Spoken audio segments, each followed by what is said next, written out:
In the 2 decades since it was first introduced in this country, liposuction has become one of the most common cosmetic surgery procedures.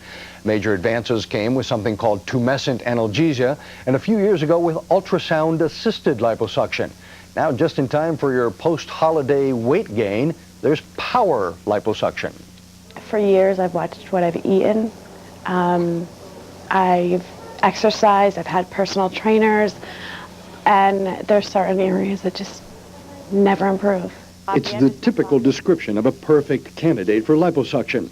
Tracy Mataretsky is by no means obese or even particularly overweight, but she has the classic fat pockets that just won't go away. But as a nurse, she was always a little leery of traditional liposuction, and then she heard of something called power liposuction. So it makes the surgeon's work easier and allows much greater precision. The key to power lipo is a motorized cannula. That makes the business end of the cannula vibrate back and forth, which provides a number of advantages for the patient. Dr. Michael Bruck studied a number of patients where he did one side with power, the other side with conventional liposuction. We found up to a 40% reduction in pain, a decrease in swelling, and a significant decrease in post-operative bruising. There's something about the power-assisted that seems to make it less painful for the patient. When we did the study, we would ask the patient, and we wouldn't tell them which side was which, where they felt less pain or discomfort, and invariably it was on the power-assisted side. All of which allows the surgeon to perform the procedure while the patient is awake. And because Tracy is awake, Dr. Bruck can actually get her to stand up to check and even continue the liposuction in a real-life situation. I don't feel a thing. Not one, a little pressure, a little sensation, but no pain. The results achieve the improved body contour of any well-done liposuction, but generally with less need for touch-ups.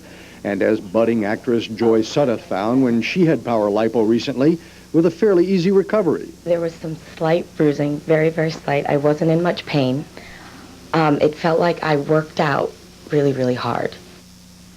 Now, the advantage of power lipo over ultrasound-assisted is that there is no risk of getting an internal skin burn that sometimes happen with ultrasound. And since the patient is awake during power lipo, there's no risk of anesthesia complications. Now, you can learn more about medical stories on our website. It's located at WNBC.com. Again, that is WNBC.com. The cost is about the same as conventional lipo, $3,500 for the first body area and another $1,500 or so for each additional body area. And this is not, even though I said this was for holiday weight gain, this is not a weight loss procedure. This is for body contouring for areas that just don't respond to diet and exercise. That's the appropriate use for it. You don't have to be scared. I'm not going to run out and do this. Okay, good. Well, some people might. Not for everybody, right? No, not for everybody. I mean, like any other cosmetic surgery procedure, it has to be done in the right person to get the right results. Oh, right. Thank you, Dr. Max.